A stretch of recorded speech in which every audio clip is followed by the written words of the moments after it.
তৃণমূল কংগ্রেসের নাম এবং প্রতীকের আসল দাবিদার কারা এ নিয়ে এবার দিল্লিতে নির্বাচন কমিশনের দরবারে পৌঁছালো ঘাসফুল শিবিরের অভ্যন্তরীণ লড়াই। বৃহস্পতিবার নির্বাচন কমিশনের ফুল বেঞ্চের সঙ্গে বৈঠক করলেন বহিষ্কৃত বিধায়ক তথা নতুন বিরোধী দলনেতা ঋতব্রত বন্দ্যোপাধ্যায়ের নেতৃত্বাধীন বিক্ষুব্ধ গোষ্ঠী।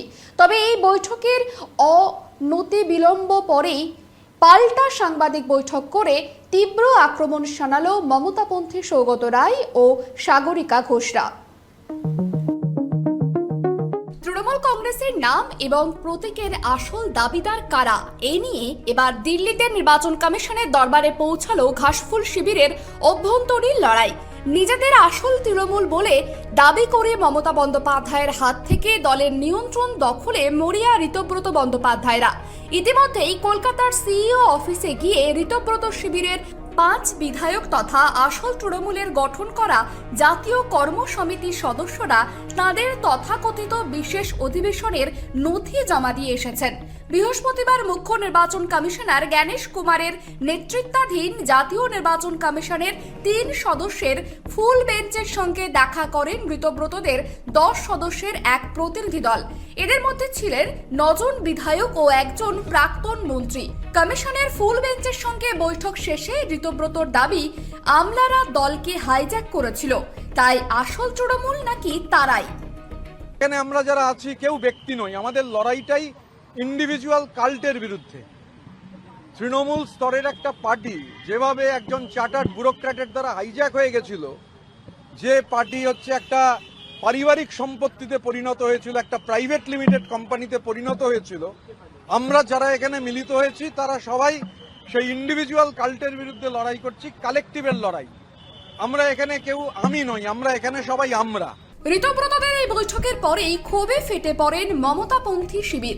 তড়িঘড়ি দিল্লিতে সাংবাদিক বৈঠক করেন প্রবীণ সাংসদ সৌগত রায় এবং সাগরিকা ঘোষ। ভাঙা শিবিরের এই বৈঠক নিয়ে একগুচ্ছ প্রশ্ন তুলেছে মমতা তৃণমূল। সৌগত রায়ের সাফ প্রশ্ন, যে দল থেকে বহিষ্কৃত হয়েছে সেই বিক্ষুব্ধ গোষ্ঠী কিভাবে কমিশনের ফুল বেঞ্চের সঙ্গে দেখা করার সময় পায়, যেখানে দলের মূল চেয়ারম্যান মমতা বন্দ্যোপাধ্যায় কোনো বৈঠকই চাননি। সেখানে এই সাক্ষাতের অনুমতি দেওয়া নিয়ে মুখ্য নির্বাচন কমিশনার জ্ঞানেশ কুমারের ভূমিকা নিয়েও প্রশ্ন তোলেন তিনি।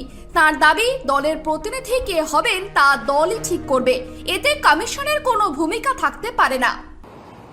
আমরাই তো ঠিক করব যে কে আমাদের দলের প্রতিনিধি, এতে জ্ঞানেশ কুমারের কোনো ভূমিকা নেই। আমরা যে কোনো লোককেই ইসিআই অ্যাপয়েন্টমেন্ট দিতে পারে, যে কোনো ইন্ডিপেন্ডেন্ট এমএলএ গিয়ে 3 জন নির্বাচন কমিশনের আধিকারিকদের সাথে দেখা করতে পারে। আমরা জানতে চাই যে এর আগে কি এরকম লোকেরা দেখা করেছে।